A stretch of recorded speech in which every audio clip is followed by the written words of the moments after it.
Julian Jessop. Good morning to you. Good morning. Thank you very much indeed for joining us. I'm coming to you a bit late. It's been a bit of a heated discussion this morning.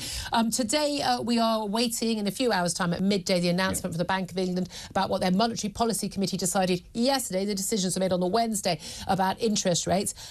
This, of course, comes after we've seen the latest figures on inflation. It fell. Many economists, the experts, are expecting it to fall, to rise slightly due to oil price rises, but 6.7% it fell to yesterday. Interest rates currently at 5.25%. Are they going to rise again? And how many people on fixed-rate mortgages are going to be gritting their teeth, hoping that it won't? Well, I think there are actually two separate things there. First of all, there's the decision on interest rates itself. And the second thing is what the Bank of England says about where interest rates might be heading in the future. And actually, the second part of that is more important, including for many mortgage holders. Relatively few people in this country have a mortgage that's directly linked to the current official interest rate. Instead, they depend on where the market expects interest rates to be over, say, the next 2 years or 5 years. So even if the Bank of England does raise interest rates today, as I think they probably will, as long as they signal that interest rates have peaked and maybe even that the next move might be down, then a lot of those fixed rate mortgages will actually fall, as they have done over the last week or so, as the markets start to expect interest rates to peak and then decline by the end of next year. Yeah, and that's the thing. Everyone keeps waiting for them to go down. Because at the end of the day, people are being hit in the pocket right now, aren't they? Now, most people are on fixed-rate mortgages who've got a mortgage. I mean, a huge number of homeowners don't have a mortgage. That's because they've already paid it off. Lucky old them. But also, basically, like a third of the population have owned their own homes, or fully outright. A third have got mortgages, and a third are renting. They're also hit by this. But even people who are on fixed-rate mortgages, they're looking at a point where, yeah, even if interest rates do come down again, they ain't going back to where they were when they took their mortgage out at, 0.5% and the like, are they? That's not going to happen again. Yeah, that's absolutely right. I mean, one key thing here is that it takes a while for increases in interest rates to affect the economy. And an important part of that is a lot of people, of course, have mortgages fixed for a couple of years, so they don't feel the impact of higher interest rates until they roll off those mortgages and have to refinance. But then it's a very big shock. I mean, people are having to pay, 1,000 more a month, for goodness sake, some people.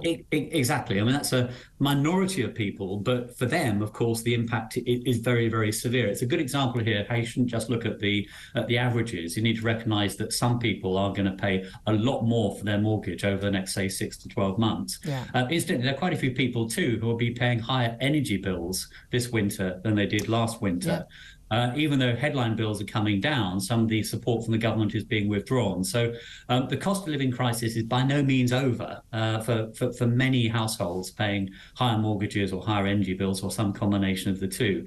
And I think that's actually one good reason why the Bank of England should actually have paused on interest rates several months ago in order to assess the full impact. And that's the thing, because of that delayed impact, because of those fixed rate mortgages. Again, a lot of people have taken them out ever since, back in the early 1990s when went sky high to 15%. In terms of where our economy is generally, look, we've got all these big talk, conversations about net zero, what the impact that will have, either damaging our economy, improving our economy. Uncertainty, again, always a big issue for businesses and investment. But we had an OECD report into, how countries were doing, G7 countries, and we apparently expected to have the highest inflation on average over this year of those countries. But we know other countries like Germany are looking, frankly, recession in the face right now. So where are we economically compared to, the countries we should be comparing ourselves with? Well, we're sort of muddling along. It depends whether you take a glass half full or glass half empty point of view. I mean, the good news, or less bad news, is actually plenty of countries are doing a lot worse than us. I mean, you mentioned Germany, for example, but even on inflation, if you actually look at our inflation rate compared to the whole range of countries in the European Union, we're actually roughly in the middle. So we're not such an outlier as some people think.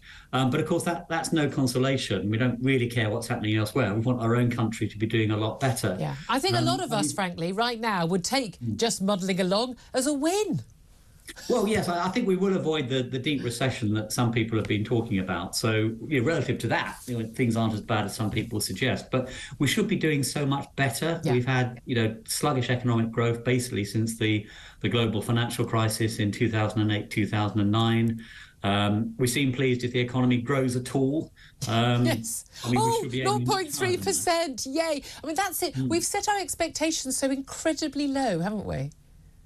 Well, without wanting to sort of rake over past stories, I think that's one of the things Liz Truss got right, was the importance of emphasising economic growth. And even the Labour Party is now talking about setting a target of achieving the highest sustainable growth in the G7 group of advanced economies. So I think there is a renewed focus on growth as being absolutely critical to, for example, raising the money that we need to support vital public services and particularly with the challenges posed by an ageing population. So I think we do need more emphasis on growth, and that can be done in ways that don't damage the environment. If it's sort of productivity-led growth, doing things more efficiently, then we can grow the economy without harming the planet.